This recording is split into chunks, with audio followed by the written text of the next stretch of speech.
जो रक्षाबंधन का त्योहार है वो आखिर क्यों मनाया जाता है, इसके बारे में जरा हमारे खास तौर पर जो युवा हैं जिन्हें इस बारे में नहीं पता है या उन्हें पौराणिक हमारी जो कथा है उसका ज्ञान नहीं है, तो इस बारे में जरा बताएगा कि आखिर रक्षाबंधन का जो त्योहार है वो कब से शुरू हुआ, इसके पीछे की पौराणिक कथा क्या है। देखिए, आपने जो प्रश्न किया है वो बड़ा स्पष्ट है। ये जो रक्षाबंधन का जो त्योहार है ये आज नहीं, वैदिक काल से है। इसका प्रसंग महाभारत में भी मिलता है, कृष्ण और द्रौपदी के बारे में, और आप श्रीमद् भागवत पुराण में भी अगर आप देखते हैं तो वहां पे भी इसके बारे में बताया गया है। साथ में ये सिर्फ हिंदू धर्म में ही नहीं, जैन धर्म में भी एक मुनि हुए थे विष्णु देव करके, उन्होंने भी अपने जैन साधुओं की 700 के लगभग रक्षा के लिए उनको भी ये राखी के धागे की परंपरा चलाई थी।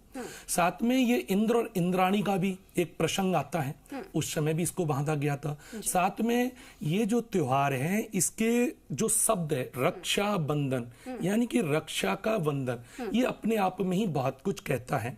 रक्षाबंधन में करते क्या है, आपने भी अपने घर में जब भी अपने भाई की राखी बांधी है तो आपने बचपन से सुना है कि बहनें अपने भाई के माथे पर ललाट पर तिलक लगाती हैं, उसकी समृद्धि के, भाई के जीवन में तरक्की की, या भाई की रक्षा के लिए उनके हाथ पर कलावा बांधती हैं या सूत की राखी बांधती हैं। उधर भाई जो होता है, भाई का कर्तव्य होता है बहन को रक्षा का वचन देना। अब पूर्व समय में क्या होता था, पूर्व समय में रक्षा का वचन ये होता था, बहन कहीं जा रही है घर से बाहर, पनघट पे जा रही है जल लेने के लिए या उसकी कोई कार्य है उसकी रक्षा करना। लेकिन अब तो युग बदल गया है, अब सदी 21वीं चल रही है। तो आज के समय में मैं चाहूंगा युवाओं के लिए, जो आपने युवाओं का सवाल किया, तो युवा इस बार कुछ नया संकल्प दें, एक नई रक्षा का दें।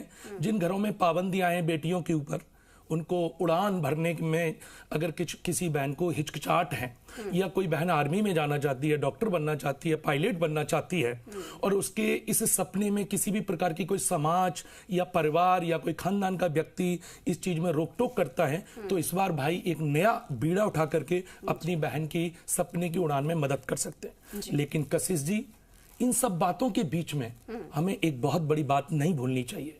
आज के समय में ज्यादातर हम और आप देख रहे हैं, हमारे हिंदू धर्म में एक बच्चा लास्ट 2 बच्चे कर रहे हैं।